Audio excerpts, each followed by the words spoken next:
Ito yung solar setup ko, 12 volts setup to. Okay. So PW lang ang gamit ko. Meron akong MPPT pero di ko pa na isasalpak. So sa ngayon PW muna.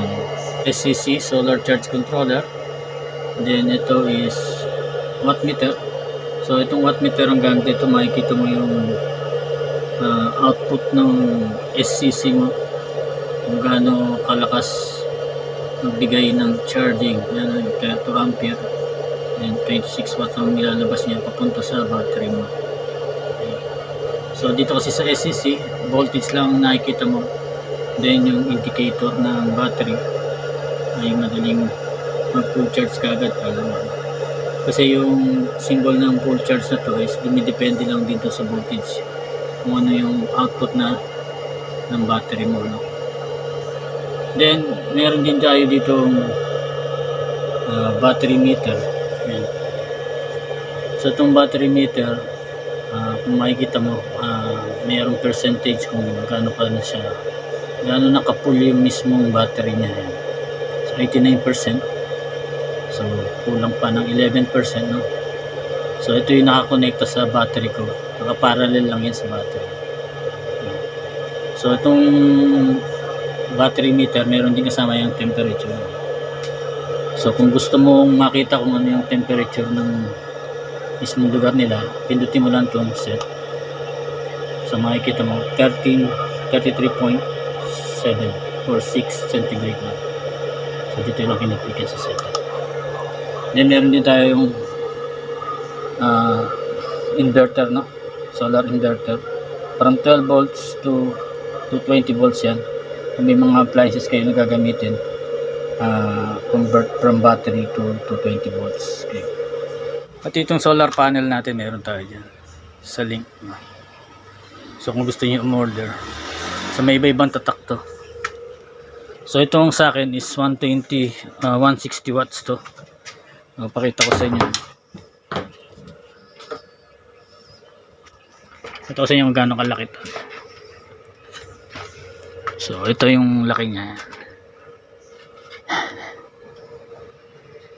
Ayan. So ang output nito ay 8 amperes.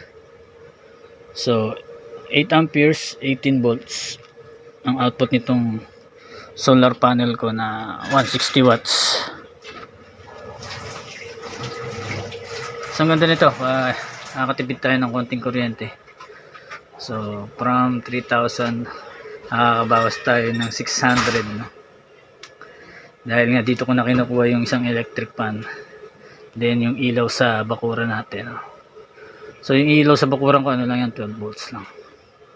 Then meron din akong electric fan dito, yan. Pag gusto kong mag electric fan habang nagagawa dito, yan.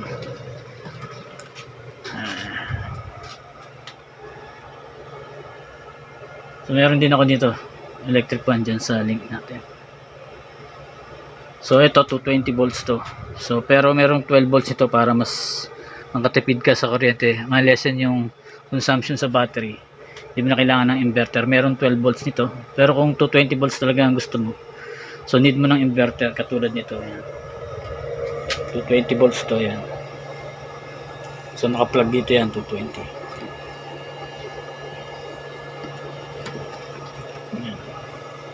So nagcha-charge na rin ako ng battery ko. So mga ganun. Sa gabi may kuryente pa rin yan. Pwede ka pa rin mag-charge. Kaya lang siyempre save ko na lang yung para sa ilaw. Dahil kinabukasan magcha-charge naman ulit. Ito pala yung battery ko na 12 volts 100 Ah. So 100 Ah to 12 volts. Pero nagkakaubusan na ata ng 100 Ah. So recommend ko rin yung 65 Ah. Okay din naman yan. Basta JSL2, no? So madaling ma-charge at matagal maubos itong battery na to. Okay. So shielded yan. Shielded acid, no? Maintenance spray. Ayan, kita nyo. So walang ano to, walang fumes o yung pag charge mo ay umuusok, no.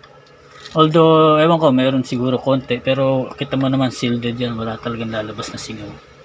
Wala rin siyang drain katulad ng ibang battery na mayroong labasan ng some na moisture, no. Wala tong labasan, talagang pang solar to, solar e-bike pwede, no. Pero mas recommended to sa solar setup. So malaki ang kinamura niya sa lithium. So lithium 3 times yun. Kung ano yung halaga nito, mga 3 times yun sa lithium, maliit pa. So ito, makakamura ko rito kung talagang gusto mong magkaroon kagad ng setup na solar system, so para makatipid ng konti sa kuryente. So unti-unti lang yung upgrade ko nito dahil nga mahirap din ang buhay. So konti-konti lang, una-una lang. So mahalaga lang is mauna yung solar charge controller and yung mismong battery at saka solar. Yun yung pinaka 3 main parts. Saka na lang itong mga devices natin dito na mga additional. Kasi makatatakbo na yung solar setup nyo. Meron na kayong SCC, yung solar charge controller. At kung meron na kayong solar panel at saka battery. So sa battery, kahit luma lang na pinaggamitan nyo sa motor, sa sasakyan, pwede na yun para sa umpisa lang, no? So pag nakita nyo okay naman, pwede na kayo magpalit ng mga bago. So itong solar charger controller natin, wala pang 200 to, almost 150 pesos lang yan. Then solar panel, pwede ka malit muna 25 watts para ma-testing. So ito yung una kong solar panel, no? 25 watts to. Ayan. So yan yung inumpisahan kong solar setup, para ma-testing ko lang kung talagang effective ba. Kasi nga diskumpiyado din ako sa mga video, nakakala mo talagang nakaka-produce ng kuryente. So pero talagang totoo naman nakaka-produce ng kuryente. So ang aanin mo lang dito is kailangan mo lang magka-match yung solar panel mo sa battery. Kasi kung maliit masyado yung solar panel mo, then yung battery mo is malaki, ay medyo matagal mapuno, tapos gagamitin mo sa gabi. So hindi siya talaga mapupully charge. Compare sa kung match silang dalawa, no? Kung yung solar panel mo ay match sa battery, maghapon kayang i-full charge yung battery mo, then gamitin mo sa gabi, kinabukasan ma-charge ulit. So yun ang pinaka basic principle ng solar panel, kailangan match sila. Okay. Then sa solar charge controller, so walang problema, PW. Tingnan nyo lang yung yung ampere nya, no? Baka mamaya sobrang laki ng setup mo, mas mababa yung ampere ng solar charge controller mo, maaaring masira yun. So kung umpisa ka sa maliit, so okay lang itong ganito, mga 10 ampere, 20 ampere, okay.